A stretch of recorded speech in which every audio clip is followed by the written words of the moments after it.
তাহলে এ দ্বারা প্রাপ্ত সংখ্যার কত বলছে 3 গুণ, তাহলে লিখছি এটা 3a। বি দ্বারা প্রাপ্ত আপেলের সংখ্যার 4 গুণ, তাহলে 4b লিখছি এটাকে। সি দ্বারা প্রাপ্ত সংখ্যার আপেলের সংখ্যার 9 গুণ, তাহলে 9c।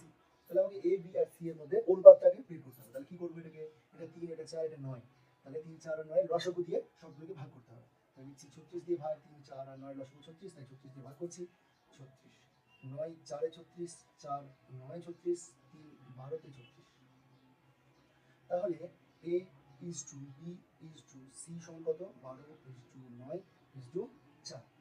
তাহলে আমাকে বি দ্বারা প্রাপ্ত আপেলের সংখ্যা যদি বের করতে বলে, তাহলে দেখো এদের অনুপাত কত বলেছে, 12 9 আর 4। তাহলে a plus B plus C কত, দেখো 12 9 আর 4 যোগ 12 যোগ 9 যোগ 4 কত 25। তাহলে 25 ইকুইভ্যালেন্ট টু 300, যেহেতু মোট 300 আপেল বলেছে।